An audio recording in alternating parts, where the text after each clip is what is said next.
আসসালামু আলাইকুম। বাংলা সংবাদে সবাইকে স্বাগত জানাচ্ছি ফিরোজ তোহা। শুরুতেই বিআরবি কেবলস সংবাদ শিরোনাম। আবারও মধ্যপ্রাচ্যে ভয়াবহ তৃতীয় বিশ্বযুদ্ধ শুরু হয়ে গেছে। মার্কিন যুক্তরাষ্ট্র এবং ইরানের মধ্যে যুদ্ধবিরতি না হওয়ার পরই মূলত নতুন করে আবারও ভয়াবহ সংঘাতে শুরু হয়েছে। আর জানিয়ে দেব এরই মাঝে আমাদের হাতে থাকা এই যুদ্ধের সর্বশেষ গুরুত্বপূর্ণ সবথেকে তাজা আপডেট সংবাদ। প্রথমেই জানিয়ে দিব মার্কিন যুক্তরাষ্ট্রের সিবিএস নিউজের প্রতিবেদন, ইরানের সর্বোচ্চ নেতার সঙ্গে যোগাযোগ করতে পারছে না খোদ ইরানের অন্যান্য নেতারা। ইরানের নতুন সর্বোচ্চ নেতা মোস্তফা খামেনি বর্তমানে গোপন একটি স্থানে কঠোর নিরাপত্তার মধ্যে রয়েছে।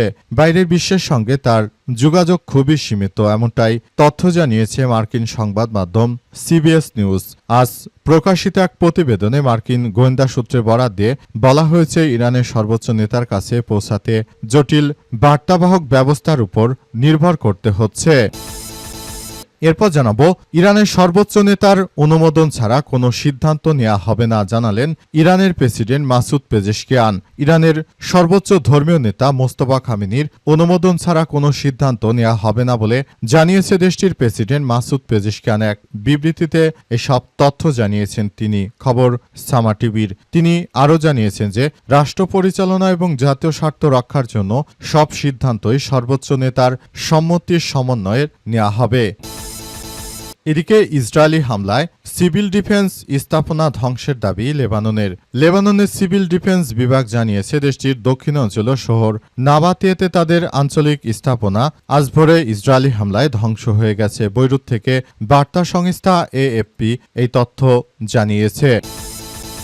এবারে জানাবো, বিশ্বে এখন সবথেকে ঘৃণিত ব্যক্তি নেতানিয়াহু। ইসরায়েলের প্রধানমন্ত্রী বেনিয়াম নেতানিয়াহুকে ঘিরে বিশ্বজুড়ে এমন একটি পরিস্থিতি শুরু হয়েছে, এমনকি যুক্তরাষ্ট্র তীব্র বিরূপ প্রতিক্রিয়া রয়েছে বলে মন্তব্য করেছেন সাবেক ইসরায়েলি জেনারেল আইজাক ব্রিক। তিনি নিজেই জানিয়েছেন যে বর্তমান সারা বিশ্ব মনে করে যে ইসরায়েল মানেই নেতানিয়াহু আর নেতানিয়াহু মানেই ইসরায়েল। ইসরায়েলের প্রধানমন্ত্রী নেতানিয়াহু এখন বিশ্বজুড়ে তীব্র ক্ষোভের মুখে পড়েছে।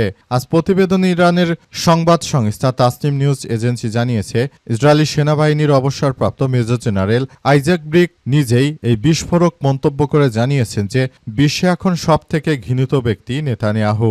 এবং সর্বশেষ জানিয়ে দিব, এনসিপি নেতা তারেক রেজা জামিনে মুক্ত। জিনাদে আলোচিত ঘটনায় গ্রেপ্তার জাতীয় নাগরিক পার্টি এনসিপির কেন্দ্রীয় যুগ্ম সদস্য সচিব তারেক রেজা জামিনে মুক্ত হয়েছেন। জানা গেছে যে বিএনপির নেতাকর্মীরা নাসির উদ্দিন পাটোয়ারির উপর হামলার ঘটনায় উল্টো বিএনপির নেতাকর্মীরাই এনসিপির এই নেতার বিরুদ্ধে অবৈধভাবে মামলা দিয়েছিল। এই মামলায় তাকে অবৈধভাবে গ্রেপ্তার করেছিল বর্তমান বিএনপি সরকার এবং অবশেষে এই ঘটনায় তিনি মুক্ত হয়েছেন। প্রিয় দর্শক, এতক্ষণ শুনছিলেন সংবাদ শিরোনাম, এবারে বিস্তারিত। তবে তার আগে বন্ধুরা অনুরোধ থাকবে, এই সংবাদটিতে একটি লাইক দিন। এই চ্যানেলে আপনি নতুন হয়ে থাকলে আমাদের সংবাদটি দেখতে দেখতে চ্যানেলটি সাবস্ক্রাইব করে রাখুন। কমেন্ট করে বন্ধুরা আপনার মূল্যবান মতামত জানিয়ে দিন আপনি বিশ্বের কোন দেশ থেকে বা বাংলাদেশের কোন স্থান থেকে আমাদের সংবাদটি দেখছেন এবং শুনছেন। আর বন্ধুরা, এই সংবাদটি আপনার সোশ্যাল মিডিয়া ফেসবুকে শেয়ার করে বন্ধুদেরও দেখার সুযোগ করে দিন। কমেন্ট করে আজকের সংবাদ সম্পর্কে আপনার মূল্যবান মতামত জানিয়ে দিন। এবারে বিস্তারিত।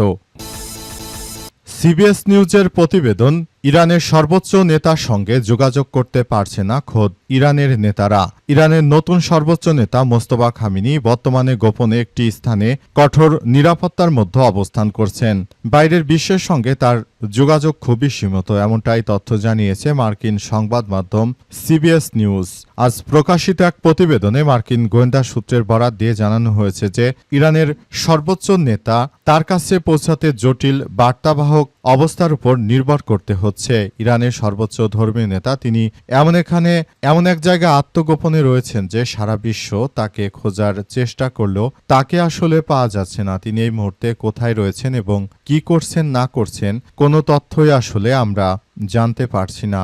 আমরা শুধু এতটুকুই বলতে পারি ইরানের সর্বোচ্চ ধর্মীয় নেতা তিনি বেঁচে আছেন, কিন্তু তিনি ঠিক কোথায় আছেন এবং কি করছেন সেসব বিষয় নিয়ে আমরা কোনো তথ্যই জানতে পারিনি। ইরানের সর্বোচ্চ ধর্মীয় নেতা মোস্তফা খামেনি তিনি আসলে কোথায় রয়েছেন এবং কি করছেন সে বিষয়গুলো এখনো সবারই অজানা। সবাইকে আসলে বিষয়গুলো নিয়ে খুবই গুরুত্ব সহকারে কার্যক্রম চালাতে হচ্ছে এবং বর্তমানে এই বিষয়গুলো খুবই গুরুত্ব সহকারে দেখা হচ্ছে। ইরানের সর্বোচ্চ ধর্মীয় নেতা অনেকেই বলাবলি করছে যে তিনি এখনো মস্কোতে রয়েছেন, আবার অনেকেই বলছে যে তিনি বাংকারের মধ্যে লুকে আছেন, আবার অনেকেই বলাবলি করছে যে তিনি পৃথিবীতেই নেই, আবার অনেকে বলাবলি করছে যে তিনি পৃথিবীতে আছেন কিন্তু তিনি এমন সুরক্ষিত স্থানে রয়েছেন সেখান থেকে আসলে তাকে খুঁজে পাওয়া সম্ভব নয়। সবাই যার যার জায়গা থেকে বিভিন্ন মন্তব্য করছে, তবে প্রকৃতপক্ষে তিনি আদতে কোথায় আছেন বা কি করছেন সে সম্পর্কে বিস্তারিত তথ্য বরং ইরানও এখন পর্যন্ত শেয়ার করেনি। ইরানের ইসলামী বিপ্লবী গার্ড বাহিনীর সদস্যরা তারাও মূলত এখন পর্যন্ত জানায়নি তাদের সর্বোচ্চ ধর্মীয় নেতা কোথায় রয়েছে এবং তিনি আসলে কি করছেন। সর্বোচ্চ নেতার অনুমোদন ছাড়া কোনো সিদ্ধান্ত নেওয়া হবে না জানালেন মাসুদ পেজেশকিয়ান।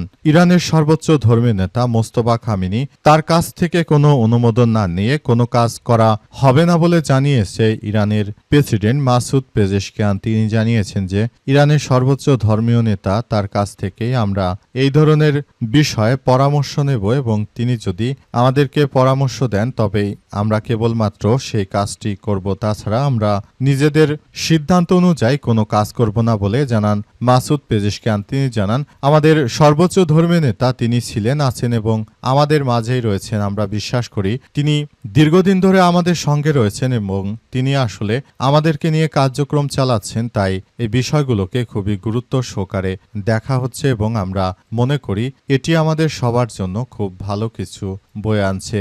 আমরা তাই বিষয়গুলোকে খুবই গুরুত্ব সহকারে দেখছি বলে জানানো হয়েছে এবং আরও জানানো হয়েছে বিষয়গুলোকে অত্যন্ত গুরুত্ব সহকারে দেখা হচ্ছে। আমরা মনে করি বিষয়গুলো থেকে আমরা সবকিছু করব এবং আমরা এই বিষয়গুলোকে খুব সুন্দরভাবে এগিয়ে নিয়ে যাওয়ার চেষ্টা চালাচ্ছি। আমরা বিষয়গুলোকে অত্যন্ত গুরুত্ব সহকারে দেখছি এমন কথাই জানিয়েছেন তিনি এবং তিনি এও জানিয়েছেন যে আমরা মনে করি বর্তমান সময়ে আমাদের সর্বোচ্চ ধর্মীয় নেতা এই দুর্যোগের মধ্যে আমাদের রাষ্ট্রটিকে যেভাবে তিনি আসলে পরিচালনা করছেন সেটার তুলনা হয় না।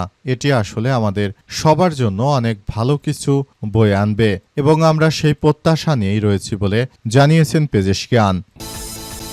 ইসরায়েলি হামলায় সিভিল ডিফেন্স স্থাপনা ধ্বংসের দাবি লেবাননের সেনাবাহিনীরা জানিয়েছে যে দেশটির দক্ষিণাঞ্চলীয় শহর নাবাতিয়েতে তাদের আঞ্চলিক স্থাপনা ভরে ইসরায়েলি হামলায় ধ্বংস হয়েছে। বৈরুত থেকে বার্তা সংস্থা এএফপি এই তথ্য নিশ্চিত করেছে।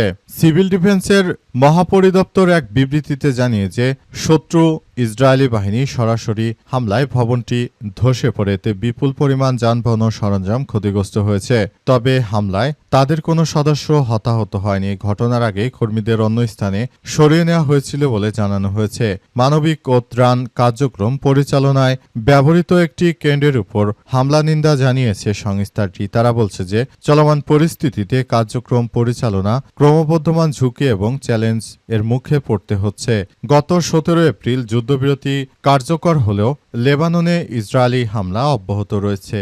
ইসরায়েলের দাবি তারা ইরান সমর্থিত লেবাননের যোদ্ধাদের লক্ষ্য করে অভিযান চালাচ্ছে। লেবাননের স্বাস্থ্য মন্ত্রণালয় তথ্য অনুযায়ী গত 2 মার্চ বৃহত্তর আঞ্চলিক সংঘাতে দেশটি জড়িয়ে পড়ার পর থেকে ইসরায়েলি হামলায় 123 জন উদ্ধারকর্মী এবং স্বাস্থ্যকর্মী নিহত হয়েছে। যুক্তরাষ্ট্র এবং ইসরায়েলের হামলায় ইরানের সর্বোচ্চ নেতা নিহত হওয়ার ঘটনায় প্রতিশোধ হিসেবে লেবাননের যোদ্ধারা ইসরায়েলে রকেট হামলা শুরু করলে মূলত এই সংঘর্ষের ঘটনা শুরু হয় এবং এখন পর্যন্ত দুই পক্ষের মধ্যে পাল্টাপাল্টি এই আক্রমণ চলমান রয়েছে এবং বর্তমান সময়ে বিষয়গুলো খুবই গুরুত্ব সহকারে দেখা হচ্ছে। বর্তমান সময়ে লেবাননের যোদ্ধারা আসলে এই পরিস্থিতিতে লেবানন একদম ধ্বংসস্তূপে পরিণত হচ্ছে। মার্কিন যুক্তরাষ্ট্র এবং দখলদার ইসরায়েলি বাহিনী তারা যে ধরনের কার্যক্রম চলমান রয়েছে এই কার্যক্রমগুলো আসলে সবার জন্য খুবই গুরুত্ব সহকারে দেখা হচ্ছে এবং বিষয়গুলো অত্যন্ত গুরুত্ব সহকারে দেখার জন্য সবার প্রতি উদাত্ত আহ্বান জানানো হচ্ছে।